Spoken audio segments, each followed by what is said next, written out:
Greetings, everybody.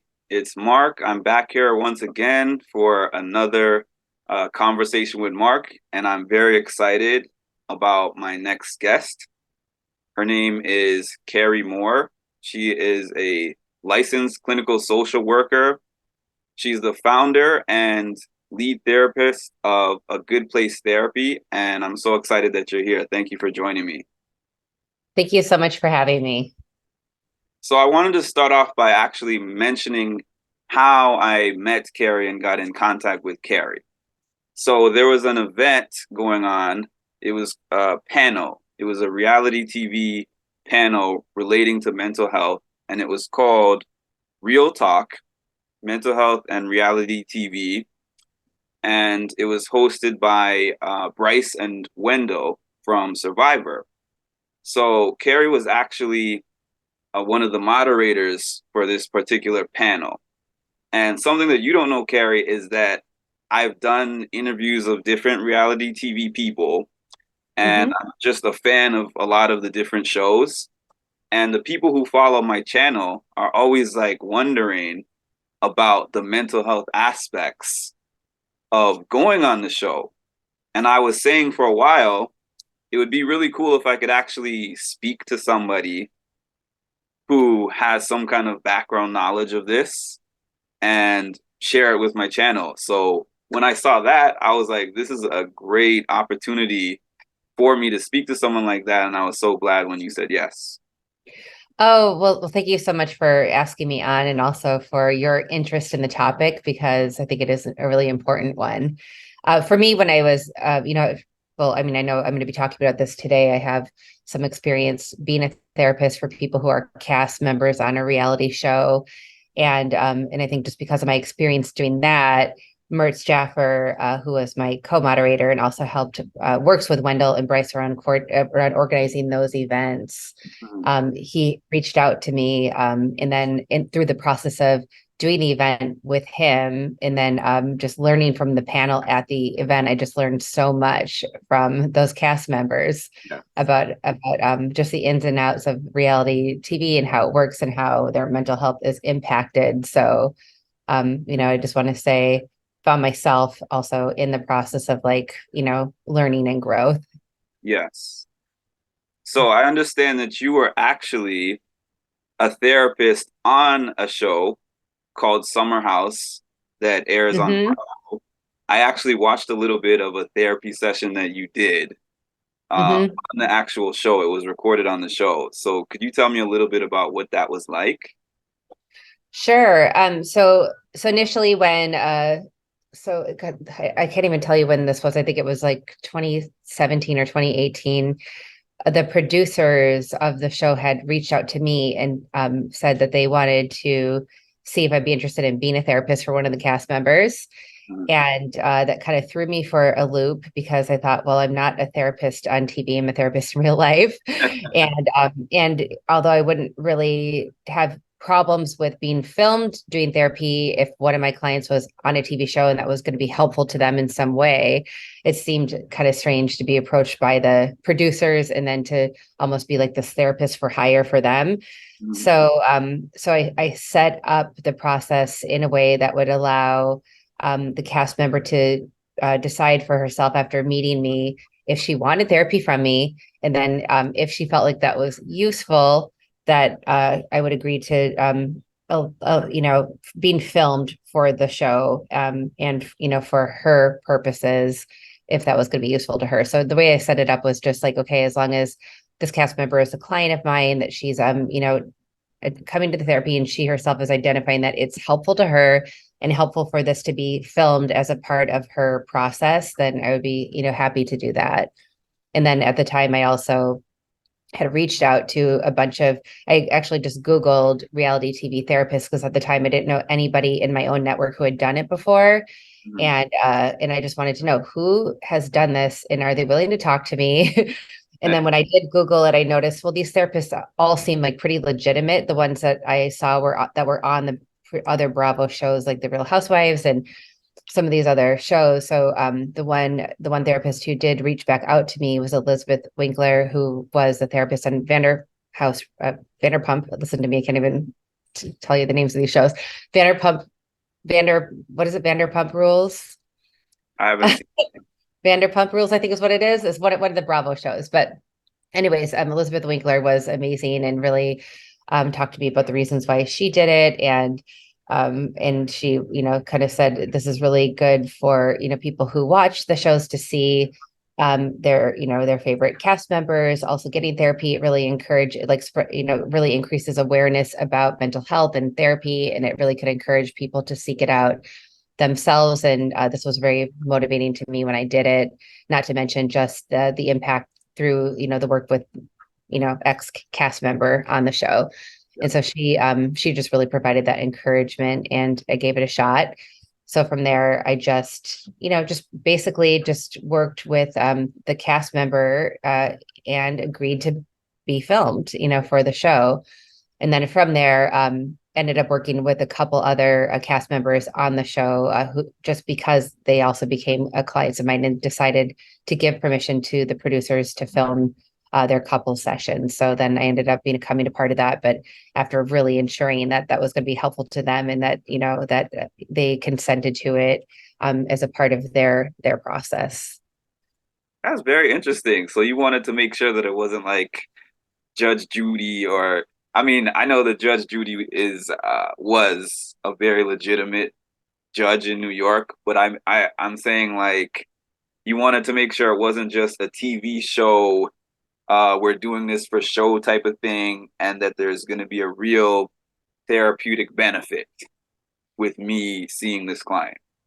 Right, that you really want to first and foremost do no harm. These are people who are my clients, and have signed that paperwork, and you have to safeguard their mental health as a part of the process. And I do see like that as a part of the responsibility of a therapist, who's in my position doing therapy and agreeing to being filmed on reality TV. And of course, there was also the factor of, how are they going to portray me? And is that going to be detrimental to me as a professional, to my license, to my business? Because I do run a group practice, and I had to take all those things into consideration. But after talking to numerous people, I trusted that they didn't tend to portray professionals in unprofessional ways, that Okay. they kind of held professionals to a higher regard.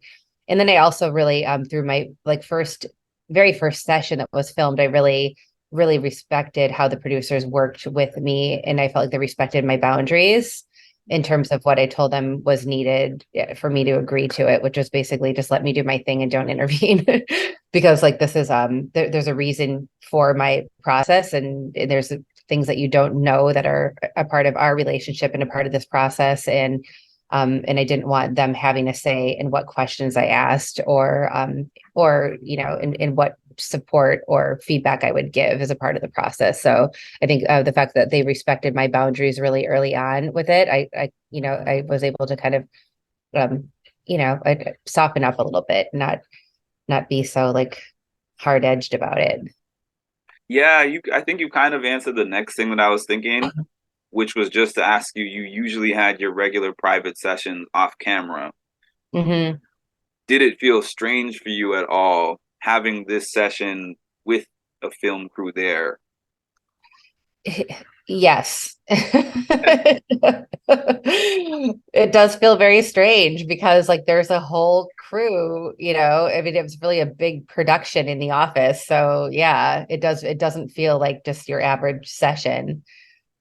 And there's also things that kind of come up, like a storyline that you might not, of course, there's always something that you think should be a priority or more important, but you're going to be letting the client lead the way, and of course have influence where you need to, but also sometimes like the client might want a storyline to be something important for the therapy that's being filmed. So you have to kind of be able to go with the flow, and be able to take on whatever it is that your client brings for what they think is relevant for what's being filmed. Were you contacted while the show was already going on to become this person's therapist, or was this before the show started filming? Initially, no, I think it was I think I was contacted during, maybe at the very beginning of the filming of the season initially. The reason I'm asking that is because I was thinking about the panel I attended and how some of them said there were therapists that could be made available on their shows if they desperately needed, but it was hard to actually get in touch with one because production was always mostly worried about the drama and making sure they caught those things on film. So I was curious with this show how you said you ended up having multiple clients from the show. If it was like once you got the first one, the other ones became aware that you were available and they also needed some assistance, or how did that go? Yeah, yeah. So I want to say that it was just so important for me that that was client led and not, producer led. And also just because there's a reason why producers are going to want the therapy sessions to be recorded because they want it to be a part of the storyline because that's interesting to them. But it really needs to be led by the client and what's important to them. Yeah. And especially because of the ways that clients can, that the cast members can develop these reputations or these kind of personas just for what is popular for TV or what's going to get the ratings, right? So it just feels like you have to be, as a professional, as a licensed professional, and these people being clients, you have to be you have to really uphold the integrity of the why, why is it that it is okay and could be beneficial for this session to be filmed. I've looked up a lot of things about psychology and reality TV, and I've actually heard that some of these people are a certain way in their day-to-day life, and then they get on the show, production is talking to them and being like, this is entertaining for the viewers. So they kind of get into this character on the show because I was thinking of that as you were talking about how they Mhm. want to be portrayed. And then all of a sudden they have to stay in that character to keep getting casted. And I've heard of those people getting kind of stuck to where now their reality is altered. Yeah. Yeah, I think that can really happen. And I heard people speaking to this on the panel, that you were at and that I moderated a couple weeks ago, how easy it is to get typecast into a specific type of character. And the same thing also happens on, the Bravo reality TV shows, or really on every reality TV show. And then it can be you as a cast member want to make sure you're making it from season to season sometimes and not at risk of just not having enough interesting things going on in your life to be on camera. So I think that that's part of it, which makes it difficult. So what is interesting to the viewer, and then you want to play into those things sometimes. I think, yeah, I just think it's important to keep in mind, especially when my eyes were really opened hearing from the survivor in the Amazing Race, in the Apprentice Yeah. cast members speaking about how they were so shocked to see portrayals sometimes during the airing of the show. And I thought, wow, those game shows are worse, than what I was familiar with. And I thought that is, you Especially know, Survivor. really worse. And so I think for anybody watching or anybody who's a fan or anyone considering going on the show, but it's just like knowing that we all have, we all have these other parts and sides to us, that we're not 100% like America's sweetheart, and we're not 100% like the villain, the evil, awful, backstabbing, one, right? Like that people need to understand that at the end of the day, everybody's human. And especially with these game shows, people are all working to try to get the prize. They really want to win the game and earn, the money. So people will do things. It's not just for the ratings or for their own celebrity, but really because they're trying to win. And what are the things that the game is set up to make people do to win? So people have to kind of ask themselves, well, what would I do if I were in their shoes? And people have to just remember, the common things in our humanity that connect us before it kind of just work to hold back the judgment. I'm so glad you said that specific thing because I tend to say that all the time when I'm watching the shows. I Back in the day when I watched, I didn't care about any of that. I was just for the drama, the entertainment, the fights or whatever. But I guess getting older and now working in the field as a peer counselor, I do think a lot more about the mental health aspects. And if you're in a place where you're not regularly getting food. You have people that you've never met before in a lot of cases that are thrown together for a season. You don't have your usual comforts that you have at home. You don't have your usual connections. You can't eat whenever you want. So in some cases, they're giving you a bunch of alcohol and just like putting the camera on you, and people will just mess with you for fun. And then everything is recorded. So Mhm. that one moment that you could have in your personal life or at the party or whatever, it's on camera, and production is possibly going to use that. And then you're that person who said that thing or did that thing for, however long. Right.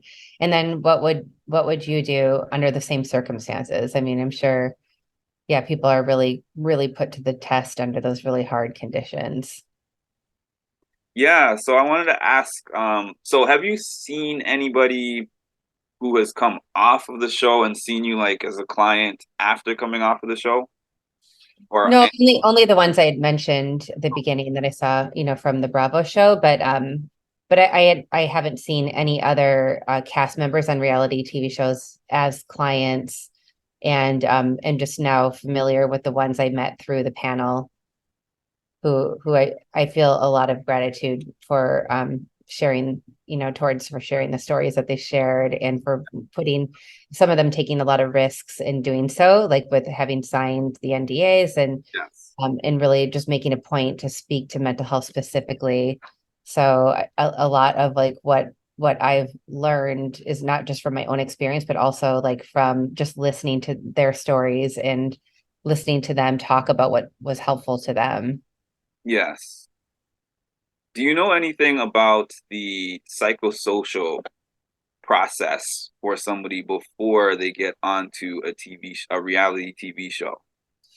What I know about it is really, well, I know it varies from show to show. Mhm.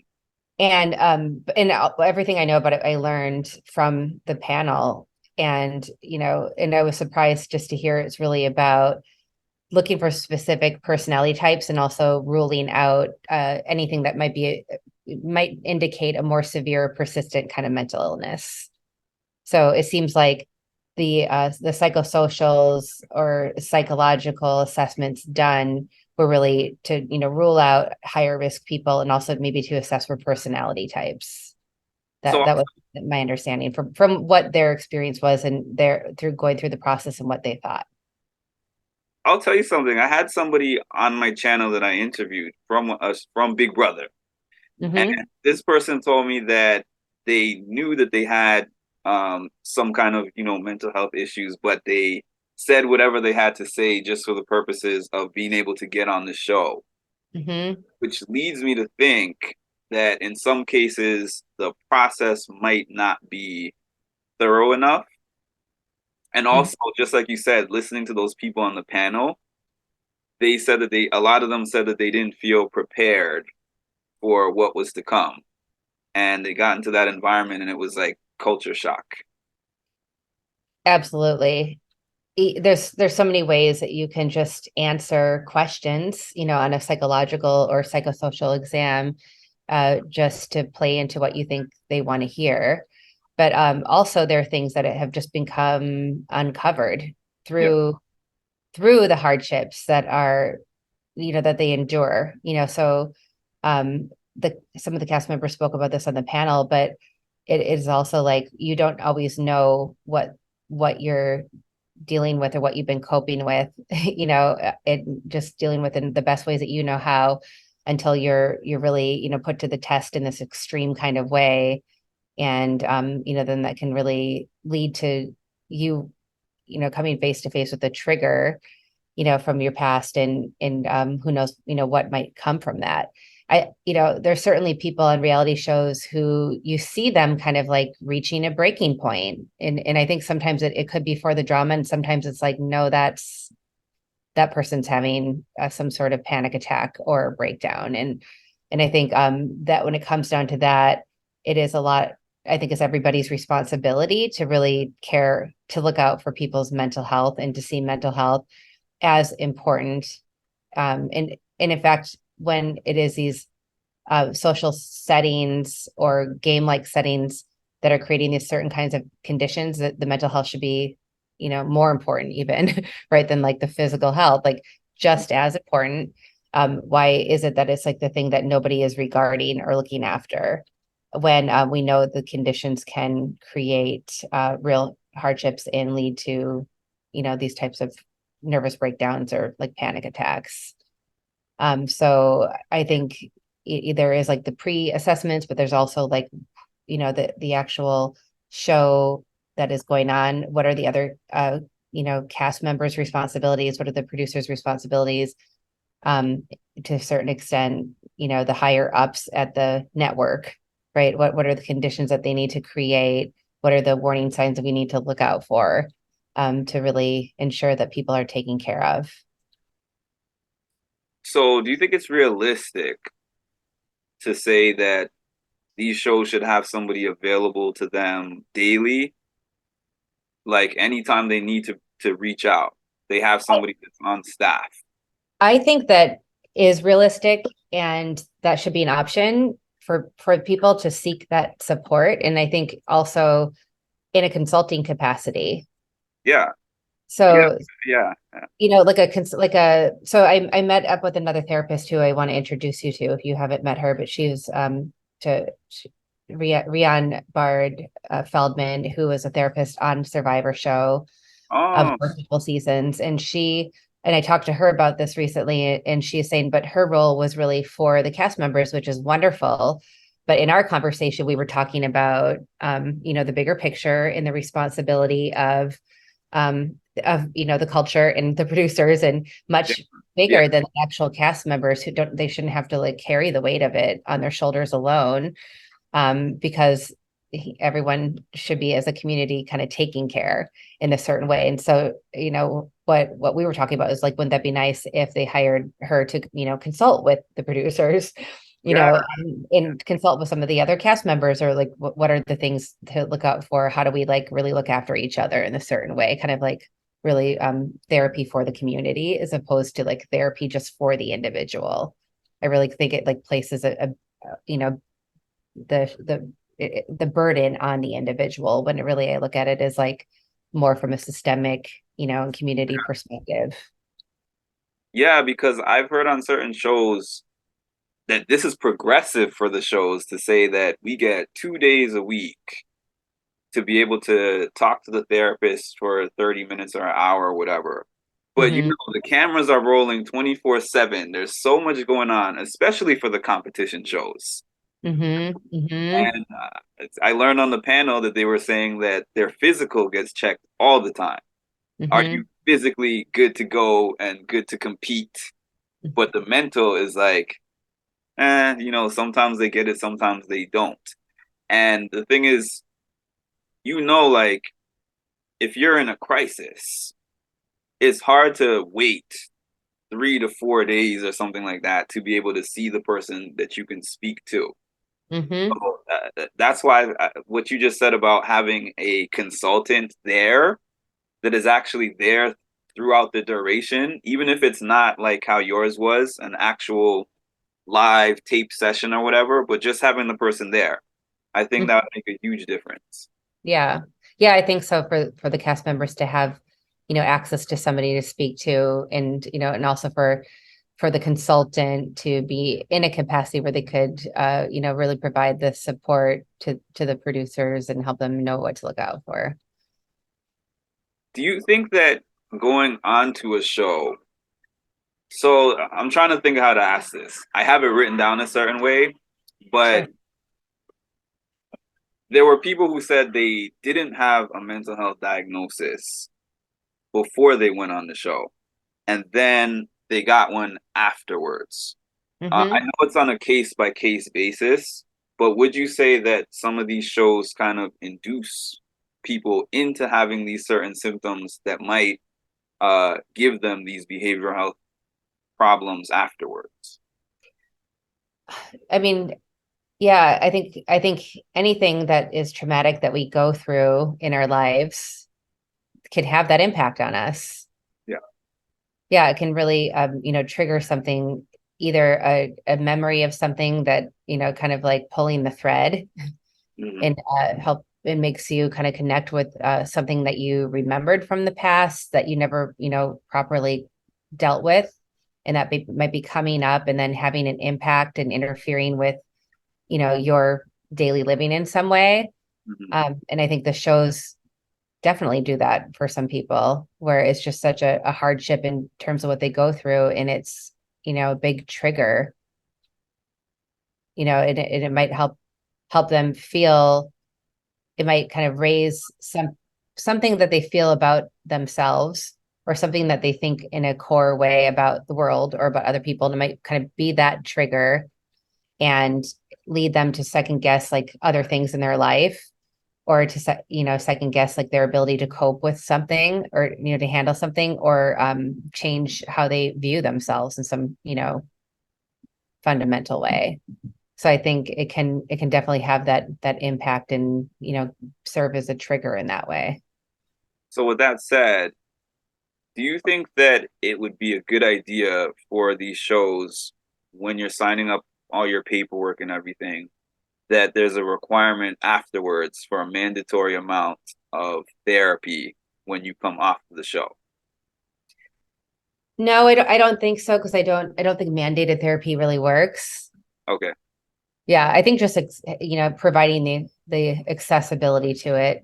that makes sense. Yeah, like I think yeah, mandated therapy doesn't work. I mean, if somebody's like encouraged to go, it could still be helpful if they find it useful and they have an open mind and they want to go through the process and they could definitely stand to gain from being in therapy, following the show. But somebody does have to want it to a certain degree and at least be like open minded to it. So I think just offering it can be helpful.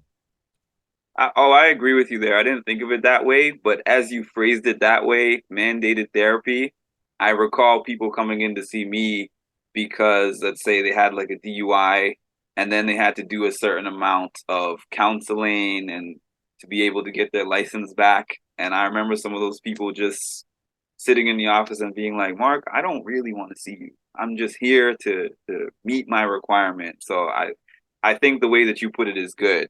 Mhm. Um, that it's available to them and they're encouraged to do it so that they're choosing to be there on their own. Yeah. Yeah, I think that would be important. And I would hope that people would seek that out for themselves when they get in touch with something that they didn't know about themselves before, just by the nature of being on the show, or that they get help for it before it spirals, before it becomes something much worse. We have these like ways where we can just kind of build narratives, just like make a story around something, and then before we know it, it just becomes so much more of a part of who we are than it really needs to be, or in a way, or in a way that's like helpful to us. So I think the sooner that people reach out to get therapy, and they can get like that sounding board, and they can get kind of some help with some balanced thinking on things, I think it can be really helpful. So there's a phenomenon in today's reality TV world because if we're talking back in the 90s and early 2000s when this was new, there wasn't social media. So you just kind of go on the show, whoever sees it on TV sees it, and you could just go off of the show and be back to your daily life. Hmm. What happens on the shows is as the shows are airing, everything is on social media. They put the clips on social media. People are watching the show on whatever channel they're watching it or whatever app. And there's fan bases that are very passionate. And they say all kinds of things to these people. And they talked about that on the panel as well. So, what advisement would you give somebody who was either currently coming off of a show that had just recorded or the show is about to air and people are about to see it, Hmm. for all the types of people that are going to be saying all kinds of things in the comment sections and in the DMs and the trolls and all that? Yeah, yeah. I heard the panel say that they felt the hardest thing for them was dealing with with the scrutiny, with the online trolls when the show started to air. So usually, what is that, like 6 months or maybe even like 9 months after the filming. Mm. So it's when they've had some time like away from the show, away from the other castmates, where they just find themselves opened up, completely to all this public scrutiny and all this critical feedback, online, and also like wincing as they follow along with how their character might be portrayed, in some way, if it's not like a good edit. So I think it is like, a lot at once for them at that point in time when the show starts to air it and they're seeing it along with everybody else. And then they're dealing with the negativity online on top of that. So I think to be prepared for what is it going to be like for you to be in the public eye when the show is aired, Mhm. and how might you handle different criticisms. I think just to have an awareness about yourself and an awareness about what types of things might trigger you and what types of things might be easier for you to handle is helpful. Mhm. I think taking part of the community that was built, and I know that like Bryce and Wendell have a huge role to play in that. Like Mhm. I was really impressed with how they build community to support cast members, and that they also have I think most of the shows, it seems like they have a community of the people who are on the current season in text threads where they really kind of provide that ongoing support for each other. So I think having that support in place and knowing how you might tap into that support to get the help that you need and to be able to kind of risk the vulnerability to ask for the help, is super important in preparation. I think just knowing, and what I was speaking to before, but knowing what your triggers are. Jen Hoffman on the panel spoke about on The Apprentice, like how for her, for example, people could criticize her intelligence and it could just slide off, Yeah. because she had a, competence and like core feelings of competency around her intelligence. Yeah. But then if somebody would say something about her looks or her weight, that she would just spiral, and it would just become so much bigger than what that one comment was. It would just become like a part of how she was seeing herself when she looked in the mirror, when there were a lot of comments like that. And it was because it was something that it really hit on that, sensitive spot for her. And so Mhm. I think for people to kind of know about themselves, like where their insecurities are and what might, hit harder, I think is helpful, just to be kind of attuned to yourself in that way. And I think having an existing set of like, self-care practices can Mhm. also be really helpful. Like, what are the things that you can do that help you relieve stress? How do you kind of keep up those activities and keep consistent with them when things, really, you know, hit the fan and that things might be really intense and hard for a while. So I think having those. Another thing that I really advise is to really kind of embrace remember what your values are and embrace what's important to you as your why for why you did the show, and also like the why and what your values are that say who you are, what kind of person you are, and what's important to you, and just kind of go back to that when you find yourself, being portrayed the certain way through the editing, or criticized online. How do you basically not take it to heart, and how do you not make it, more important or have like more meaning than it really deserves to have? Mhm. What are the things that you can kind of safeguard your mental health in those ways? I think like being value centered is a really helpful way, and then from that value centered place, really asserting your boundaries, having good boundaries. And I think for different people, those boundaries are different things. So, for example, in the panel, Brooke spoke to having fun going to a bar and like scrolling through all the negative comments on Twitter. Yes. about her with her friend and like laughing about it. And for her, and she's like, oh, and I kept, and I'm a gluttony for punishment. I would keep kind of running towards it. I don't know why it was helpful. And to me, and, she kind of, and laughed about it, and others didn't find that to be helpful. Others on the panel said, no, I just like closed my account, or I shut it off. I just didn't respond to or look at anything. And that's what was helpful to me. And so I think boundaries can look very different for different people. But just know that they're yours, know that you have the right to assert them, that you can kind of create your own boundaries to like keep in what you want to keep in and keep out what you want to keep out.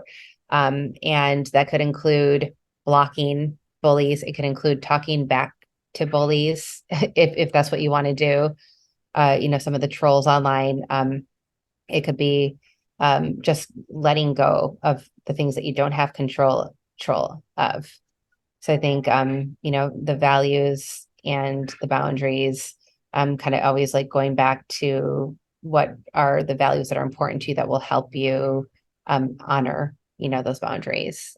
So those are, some of my top recommendations just for people to consider when going on a show.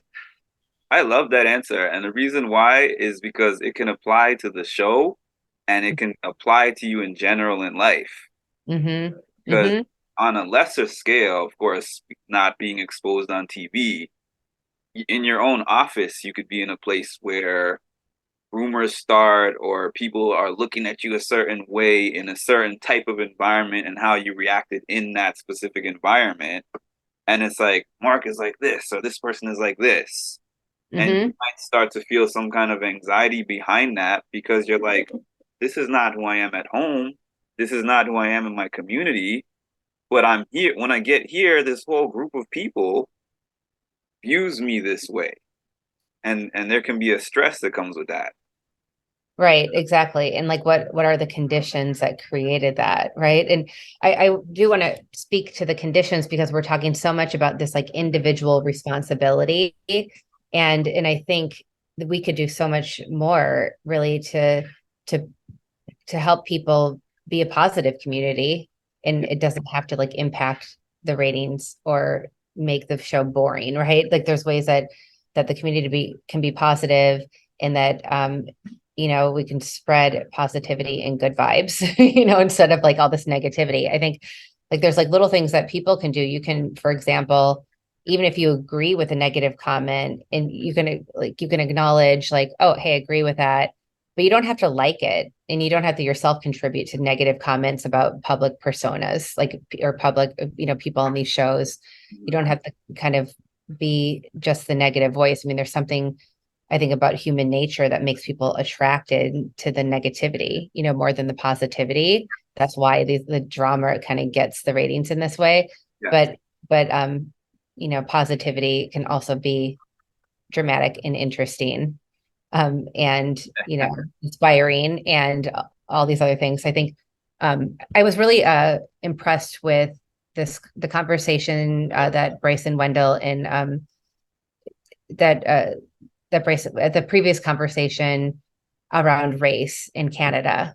It was like at a university in Canada, Yeah, that was in Toronto, right? in Toronto. Yeah, I Yeah. didn't know where.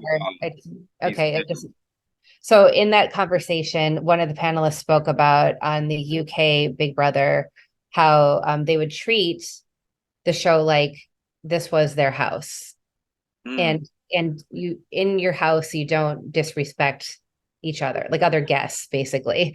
And so that if there was some sort of harm done, like uh like an insult hurled, or like racism, on the show, or homophobia, or whatever it was expressed, that there would be a real accountability held, of the person who violated that. And it's not just because of the cast member who's going to be impacted by it, but also because of the audience who might watch the show. And so the show producers, the culture of the show is to take it upon themselves to say, this is our house, and we expect these certain kind of boundaries, basically, right, to be honored. And if you're going to be disrespectful in this way, or racist in a way that's going to be harmful to the viewers, like, you will be asked to leave the show, and you will be like held accountable. wow. So I really like that perspective, and I felt like it was one that these American shows could really learn from. I Because agree. like, why is it that the people have to hold on their shoulders like the individual responsibility for other people's racism or other people's homophobia or other people's sexism or whatever it is? It's like, how do we kind of take care of ourselves as a community? How do we contribute as viewers to that? You know what I've always thought of, Kerrie? I'm like, I know that it's TV and it's for entertainment and everything, but you're signing a contract and it's also a job. So I know like certain things that you just mentioned, if I was saying all kinds of things like that at my job, they would fire me or they would reprimand me in some kind of way. Right. So Mhm. yeah, I think there does have to be some kind of responsibility to make sure that the people feel safe in that space. Right. Yeah. So I really liked that approach, and it seems like it could just kind of take the burden off these individual cast members when it really shouldn't be their burden to, bear to begin with. Yeah, yeah, I understand that. I had John Brennan on here. I don't know if you know John Brennan. He was on the first or second, maybe the second season of The Real World. And back then on The Real World, they just threw a bunch of different people, different cultures. And I think they specifically kind of casted people that were wildly different, Mm-hmm. different races, different genders, different religious beliefs. Like the more different that you were, the better. And they just put the cameras on, and the cameras were just rolling, and they would catch all the fights, and they would catch if there was racism, homophobia, or anything that you just listed, and Mm-hmm. show everything. They would show everything on the TV, and then, those people would have to live with that for the rest of their lives. And nowadays, I feel like even though I know some of those things happen still on current TV shows, but there's a lot of editing. Mm-hmm. I've heard there's a lot of editing out of certain things that they don't want the public to see and perceive a certain way, Mm-hmm. Mm-hmm. which I think holding the people accountable is a bigger deal than just taking out the parts that they don't want you to see. Yeah, and I think they should edit it out if they could just eliminate the risk, the chance for it to be harmful too, right? Like that would be their responsibility. But I think also if there's something that is a part of a storyline between two cast members, then there could be an opportunity, for some accountability, just kind of depending on what it is. Yes. There was actually a show that I was watching, The Challenge, where the whole show was already recorded and aired, and then one of the people that was on the show made an insensitive tweet about Black Lives Matters, and Mhm.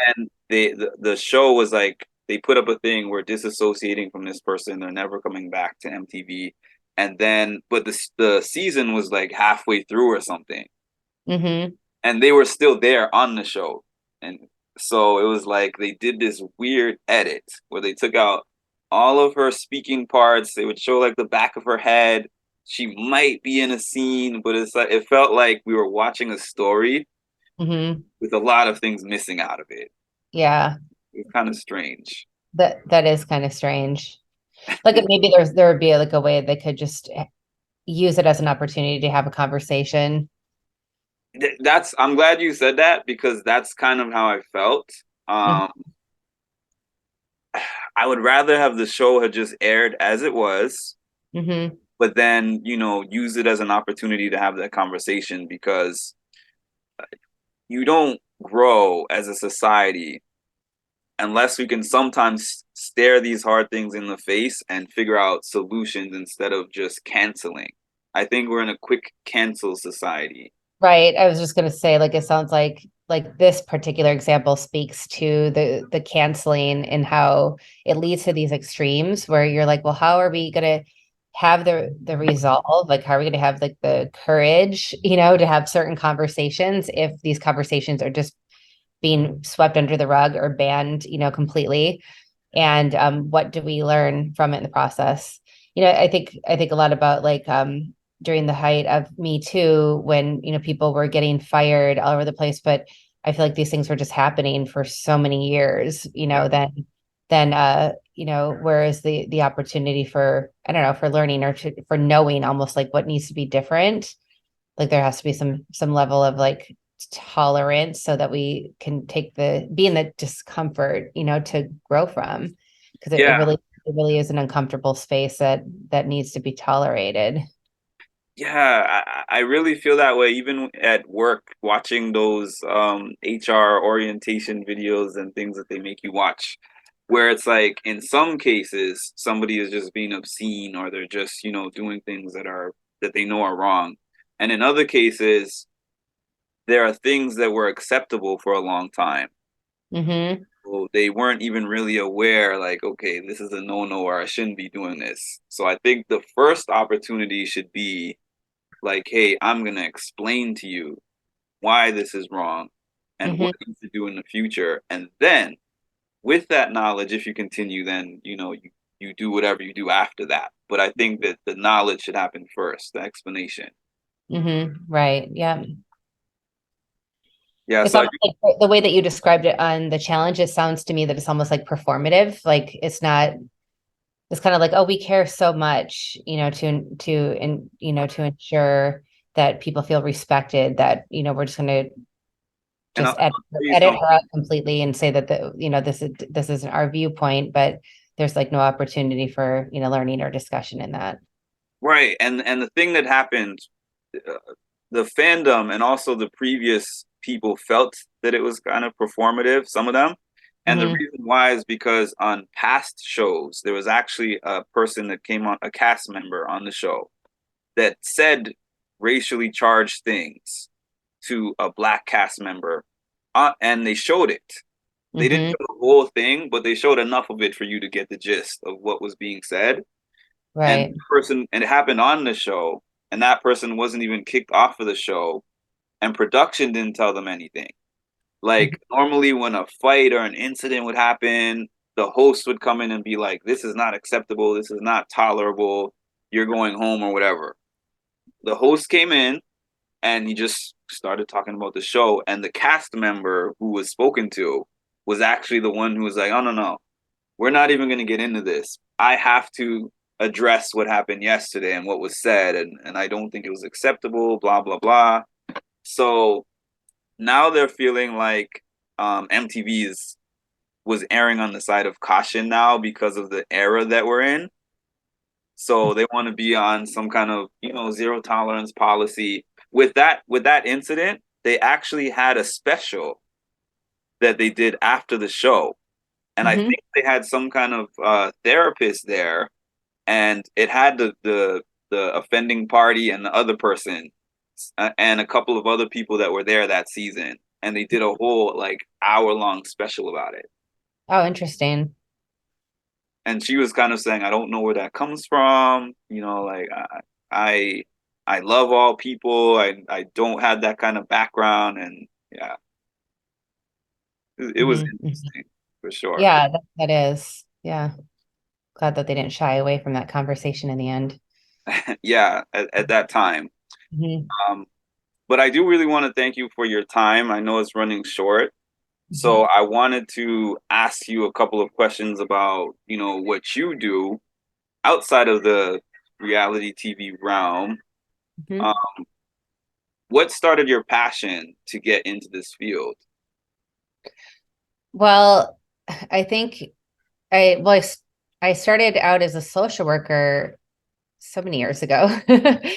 Oh my God, I'm in denial about how long I've been in the field, over 25 years. Okay. And when I got into the field, I think I was just really drawn to just bigger picture things like community organizing and policy advocacy. And so my first internships were really more in that realm. And then my when I went to graduate school, and I moved to New York to go to graduate school at Columbia in 2000, I just got really more kind of involved in like community organizing and really working to like create programs that solved community needs, and then worked in management capacity in nonprofit organizations mostly in kind of doing that work. And I was really passionate about it. And it really kind of drove my ambition for many years.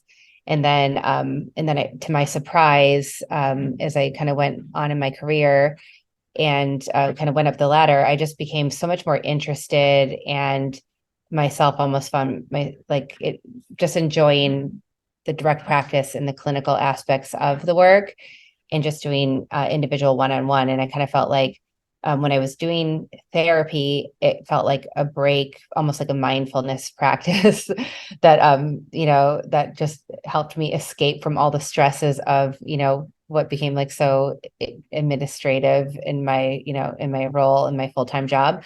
Yeah. So I think I just followed that. And then I made a big pivot in becoming a therapist full-time in 2015. And that led me to start a good place. And then a couple years after that, built the group practice and started just growing the team from there. So now we have a team of about 30 therapists in New York and also in California in the Bay Area. And we kind of runs the gamut as far as like the type of therapy we do. We work with kids, with adults, primarily adults, with couples and with families. And we have therapists who have many different specialties in interests and also ways that they practice, from CBT in ERP and to like psychodynamic. Oh, that's awesome. So I do have Yeah, a couple more questions for you. sure. What keeps your passion going after all those years that you mentioned of being in this field? Sure. Well, I think I was worried about myself for a while until I found the passion for the one-on-one work. I think I always felt like my time and my purpose was going to be more worthwhile doing like kind of bigger picture stuff. And so I was so happy to find fulfillment doing the individual therapy, so much more so at that point in my career where I made the change. So I think like there's just such a big range of what we can do, as social workers. And so I think, I've really had such a varied experience, and that has really helped things feel fresh, over time. I also just really love, in addition to being in private practice and seeing my own clients, I really love, studying new ways to practice, new theories, always learning and growing, keeping it interesting and trying out new things in my work. So I think that kind of keeps me on my toes and keeps things really interesting and kind of keeps, my passion alive. I love running the group practice too, because I feel like I can balance seeing my caseload of clients with some of the other things I love, which is like supervising and, coaching therapists, as well as, figuring out ways to get the word out about therapy or about mental health in different ways outside of the therapy room or outside of the Zoom room, which is like a lot of it these days. So as a team, we have a team that's very passionate about doing like corporate workshops and doing, these community series events we do online or like running groups. And so I love just kind of doing therapy in all, these ways kind of outside of the box too. I think it keeps it really interesting. That's great. Yeah. So I guess the last thing that I wanted to ask you is what ways do you decompress? Because I know that you have a lot of hats, you have a lot of different things on your plate. I know that there was a time when I was contacting you and you were in New York, traveled to California. I guess you're back in New York. So it seems like you do a lot of different things. So in what ways do you decompress and relieve stress?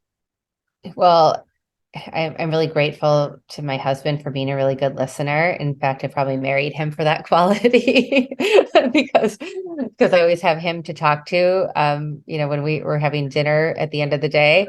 But also, I really love live music. Like I had just shared with you, I was really interested when you reached out specifically because of your YouTube channel focusing on music and mental health, because I think music is like so important to my mental health. So I love, live music, and I also just love to say like physically active when I can. So it looks, pretty different this year because I do have a 14-month-old baby, but I work out with the trainer, and I like to do the Peloton. I like to run But lately I'm only running when I'm in California because that's like my happy place to run. I don't really like run. I haven't been like an active runner in New York, but I, I like to stay physically active and I really like to kind of get the stress out that way too. yeah, that's awesome. Actually, as you mentioned that my page is music and mental health. Mhm. I don't put that much music on there, but that's only because of the YouTube rules, unfortunately. But music is a big part of what has helped me through my worst times. You know, just listening to music, meditating, and that kind of stuff. Yeah, yeah, I really loved that about what you were promoting through your YouTube channel is like just the idea of like music as a benefit to mental health. Yes, and I play a few instruments. I play the saxophone, the piano, and I learned the ukulele during the pandemic. That is really awesome. I wish I would have kept up the piano. I think I was too anxious as a child to keep playing and doing recitals, so I gave it up, and I really regret it because I don't know any instruments. I think it can be very healing to actually play instruments too. I'm glad that it's that for you. Yes. Well, I want to thank you so much for your time. This was a great conversation. We had a great conversation before I put the camera on, and we had a great conversation on camera. And, I think this will be very enlightening to whoever watches it, whether it's fans, whether it's maybe people from the show, producers. You never know who's going to see what, but I like how you gave a lot of different ideas and perspectives. Well, thank you so much for the questions that you asked and also for your passion and your curiosity and for the work that you do to raise awareness on these issues. It's funny because when I sat in that audience, Mhm. I I don't know. Everybody has different reasons for being there, so I can't assume other people's reasons. But I was sitting there with the same notebook that I have right now, taking Mhm. a wild amount of notes. I took like 3, 4 pages of notes, and then at the end when they had the Q&A, and Mhm. they said we only have time for 3 questions. I was like, oh no. I was standing up there when I was watching the video back. Mhm. They showed me talking to this other guy who asked the question. Mhm. When I was flipping through my book, I was like, "Hey, who should I ask and what should I ask?" Because I have too many things on here. Mhm. I think I had asked Brooke the question about if she does the digital detox, and she was like, "No." Right, right. But yeah, I am really interested and passionate in this, and conversations like this help keep my dreams alive. So thank you again. Good. Okay. Excellent. Thank you so much. All right, and I'll talk to you all soon. Okay. I want to take this time to thank everybody for their support of myself, Mark, and the music and mental health movement. Please take this time to like, comment, subscribe, and hit the notification bell to get notified of when I drop some more great content. Thank you.